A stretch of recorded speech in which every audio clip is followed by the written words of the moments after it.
Olá, queridos e queridas, abençoados e abençoadas do meu canal, sejam bem-vindos e bem-vindas a mais um vídeo do nosso estudo do Apocalipse.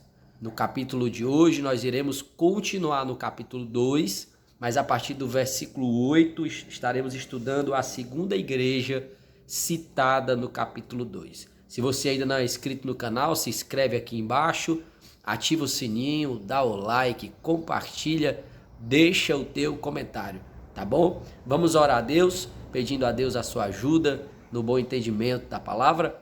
Eterno de Israel, te damos graça, te louvamos e te exaltamos por mais essa oportunidade. Pai, em nome de Jesus, o teu Filho, vem nos ajudar a entender melhor a tua palavra, a chegarmos ao bom entendimento da tua palavra. Assim, Pai, em nome de Jesus, nós te pedimos e te agradecemos. Amém e graças a Deus. Apocalipse, capítulo 2, a partir do versículo 8, vai dizer assim: Ao anjo da igreja em Esmirna escreve: Aquele que é o primeiro e o último, que foi morto e ressuscitado, faz as seguintes afirmações: Conheço as tuas aflições e a tua pobreza, contudo tu és rico. Conheço a blasfêmia dos que se dizem judeus, mas não são, pelo contrário, são sinagoga de Satanás. Não temas nada dos que estáis prestes a sofrer. Eis que o diabo está para lançar algum de vós na prisão, a fim de que sejais provados, e sofrereis perseguição durante 10 dias. Sê fiel até a morte, e eu te darei a coroa da vida. Aquele que tem ouvidos, compreenda o que o Espírito revela às igrejas. O vencedor, de maneira alguma, sofrerá a punição da segunda morte.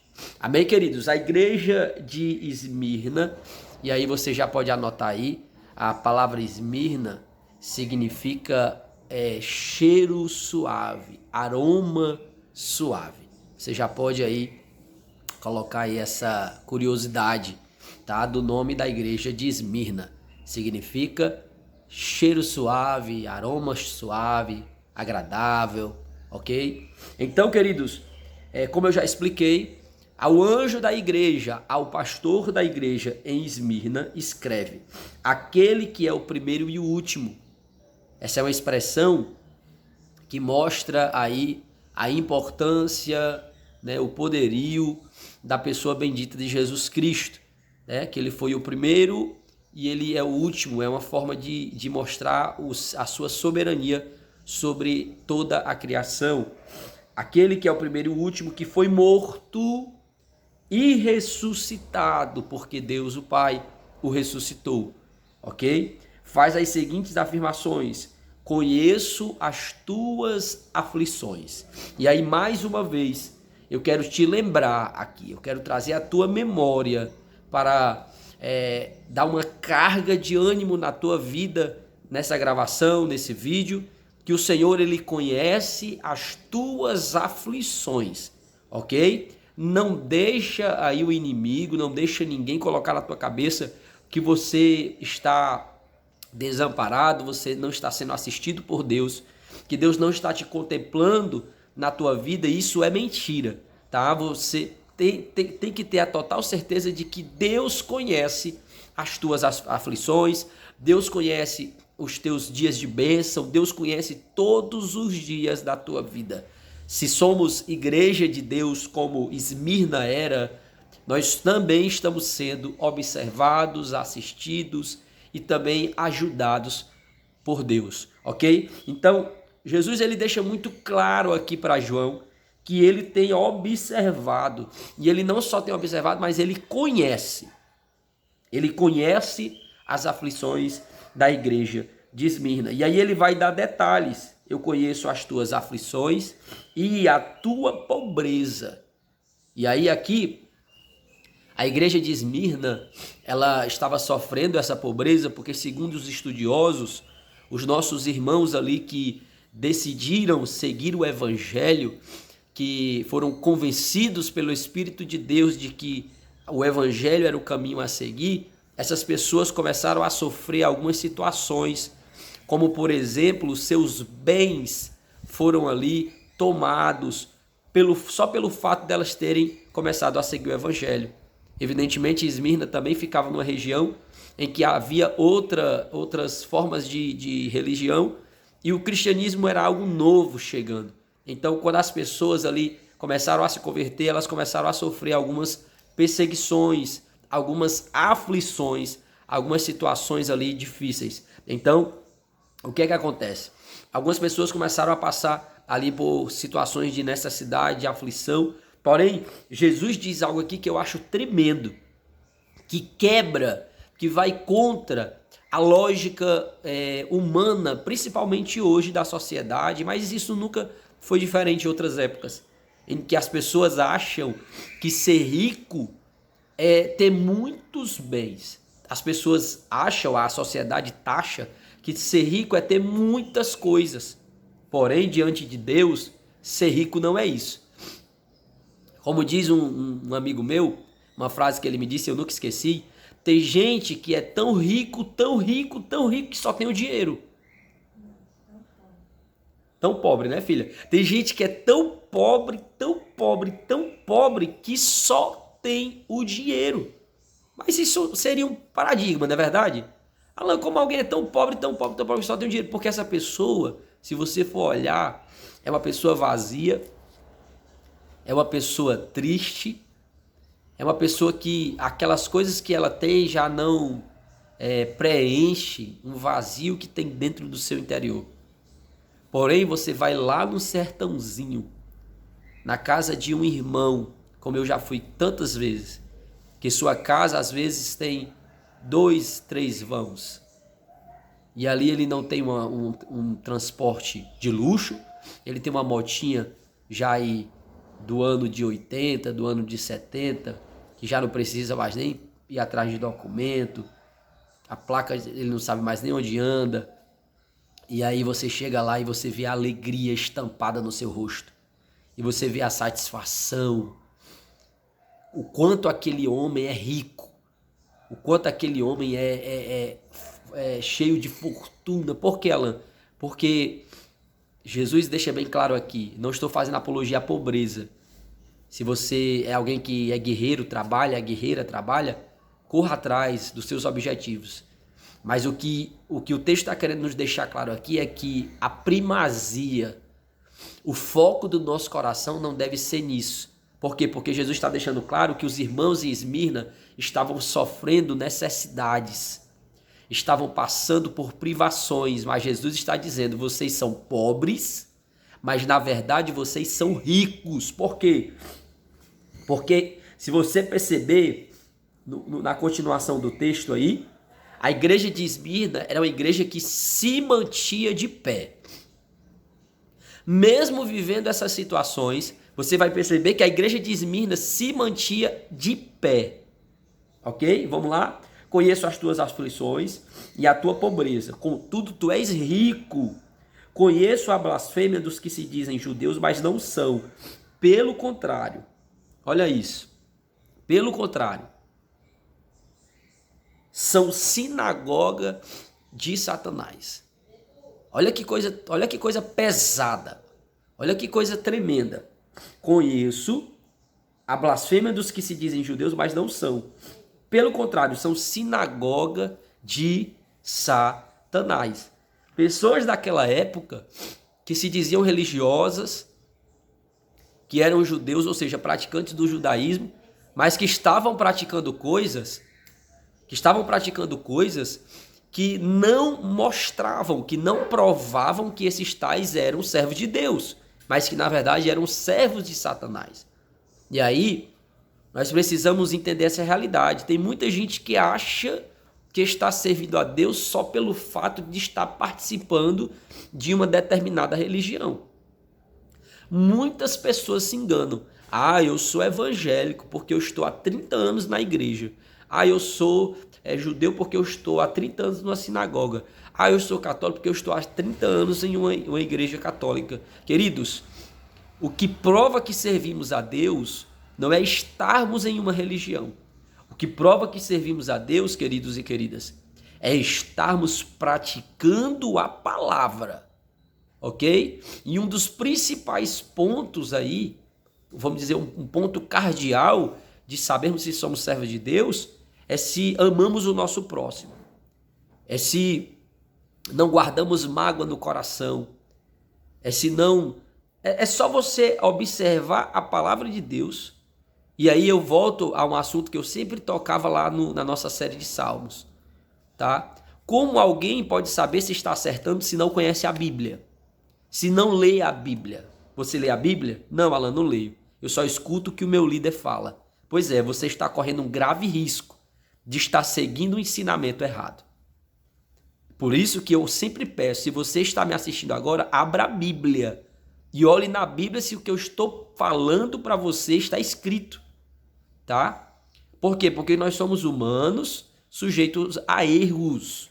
E às vezes tem pessoas que querem impor sobre o texto da Bíblia aquilo que elas acham que é certo. E aí elas vão começar a falar tanto sobre aquilo que, pelo muito falar, aquilo parece ser verdade. Mas às vezes vai contra a própria Bíblia o que aquela pessoa está ensinando. Ok? Vamos lá? Então ele vai dizer, olha isso. Conheço a blasfêmia. Ou seja, aqui estava havendo uma acusação. Esses tais homens aqui estavam acusando os irmãos da igreja de Esmirna de alguma coisa.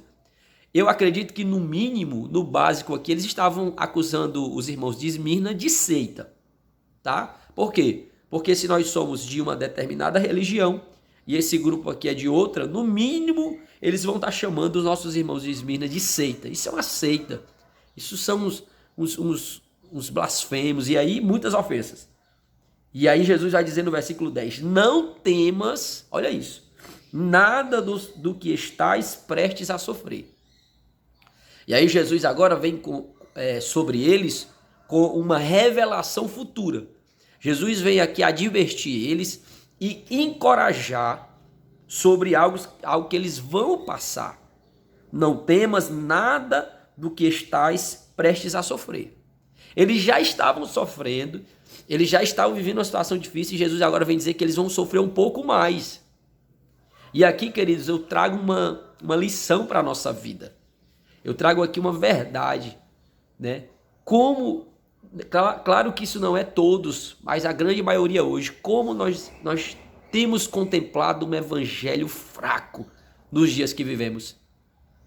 Pessoas que se aproximam de Cristo, se aproximam do Evangelho só por interesses. Pessoas que se aproximam do Evangelho para deixar de sofrer. E aí quando nós vamos para a realidade da Bíblia, nós vamos perceber, queridos, que não é desse jeito. Não é dessa forma, não é esse Evangelho que Jesus pregou às pessoas. E aí Jesus vai dizer, não temas nada do que estás prestes a sofrer.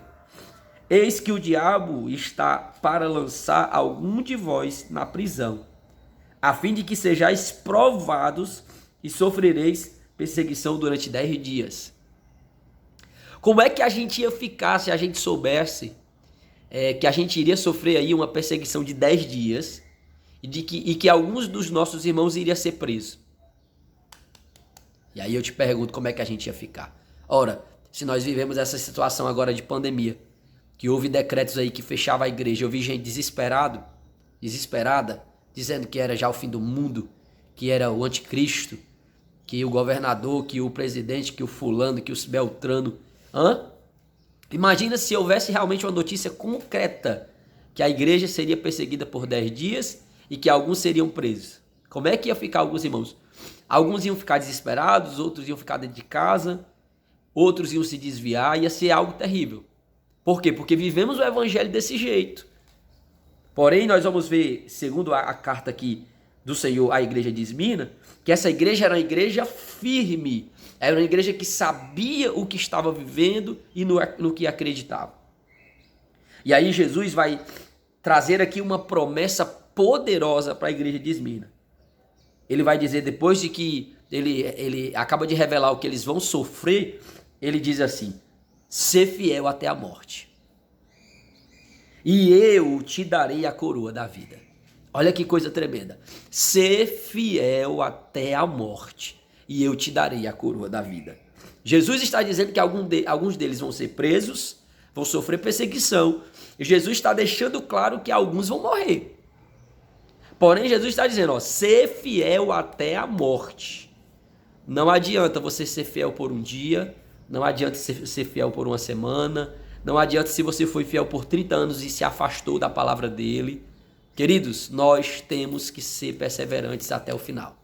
Nós temos que ser fiel a ele até o último dia da nossa vida. Porque após a morte, aí nós iremos usufruir das promessas de Deus. E aí Jesus está dizendo, ser fiel até a morte e eu te darei a coroa da vida. Tem uma coroa da vida esperando por você. Tem uma coroa da vida esperando por mim e por você. E que nós venhamos ser fiéis até a morte. E aí no versículo 11 ele conclui dizendo, aquele que tem ouvidos, compreenda o que o Espírito revela às igrejas. O vencedor, olha aí, mais uma promessa aqui. O vencedor de maneira alguma sofrerá a punição da segunda morte. E para quem não sabe o que é a segunda morte, como eu já falei, o meu público aqui, o meu alvo são pessoas que estão começando a estudar a palavra, que querem aprender mais. A segunda morte nós vamos ver no próprio livro de Apocalipse, que é o lago de fogo e enxofre, tá? Que a pessoa, após ser julgada e ser condenada, ela será lançada nesse lago junto com Satanás e os seus anjos. Porque, na verdade, o lago de fogo e enxofre não foi criado para seres humanos, foi criado para o diabo e os seus anjos. Porém, o ser humano, por não obedecer a palavra, por não ser fiel a Deus, por ser um rebelde desobediente, ele também será lançado nesse lugar que é chamado também de a segunda morte. Ok? Por quê? Porque as pessoas já morreram uma vez e aí é considerado ali a segunda morte. Porque a pior morte que tem para um ser humano é estar sem Deus. É a ausência de Deus. Essa é a pior morte para um ser humano. É estar num lugar onde Deus não estará. Porém, eu e você que estamos crendo na palavra, vivendo a palavra, obedecendo a palavra, tem uma boa notícia para mim e para você. Não tem nada de segunda morte para a gente, pelo contrário, tem coroa da vida para nós, tá? E tem com certeza vida eterna aí em abundância para usufruirmos. Amém? Então, concluindo o estudo de hoje da igreja de Esmirna, há um detalhe aqui que eu percebi que eu não havia percebido. Geralmente a gente só destaca e elogia a igreja de Filadélfia, né? Inclusive tem até denominações com o nome Filadélfia. E aí, queridos, eu estudando a igreja de Esmirna, eu percebi um detalhe. Olha direitinho na tua Bíblia. A igreja de Esmirna, ela não foi repreendida. Perceba esse detalhe. Geralmente a gente só destaca a igreja de Filadélfia. Nós vamos chegar nela lá, tá? Tem calma. Tô só dando aqui um spoiler. A igreja de Filadélfia é a única que Jesus só elogia. Porém, a igreja de Esmirna, Jesus não exorta, não tem nenhum carão para ela. Pelo contrário, Jesus está só elogiando e encorajando. Olha que coisa linda. Olha que coisa tremenda. A igreja de Esmirna, ela não recebe exortação de Cristo. Que coisa tremenda. Tá? Então, que nós venhamos aí fechar esse estudo de hoje com esse bom entendimento.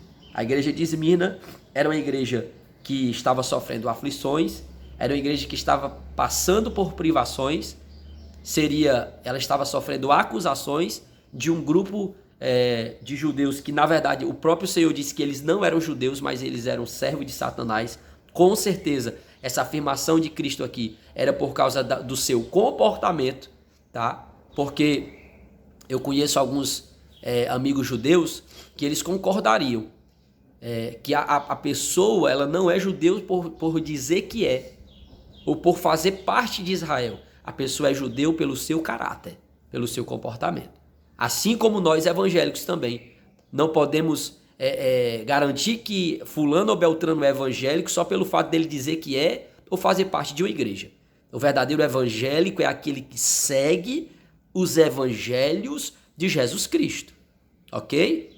Como esses dias agora, um casal de Israel que eu sigo foi muito ofendido por um pseudo-evangélico só pelo fato deles declararem que não acreditam em Jesus. Claro, é a religião deles, eles são judeus.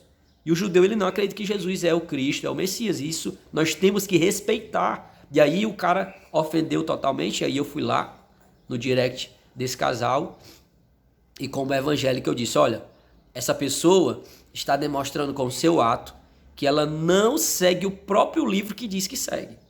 Porque Jesus não ensinou isso aí nos evangelhos. Pelo contrário, ele ensinou a gente a amar o próximo. Ok? Então, ali eu tentei, pelo menos, amenizar a triste imagem que aquele evangélico passou.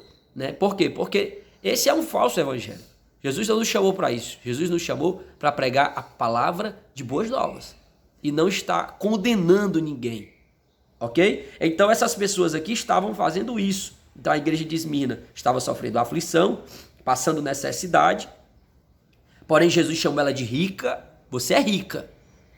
Conheço, e ele diz, conheço as blasfêmias que os falsos judeus têm dito sobre você, e que você não temas, você passará por aflição? Passará. Você sofrerá, a prisão sofrerá, até a morte, mas ser fiel até o final.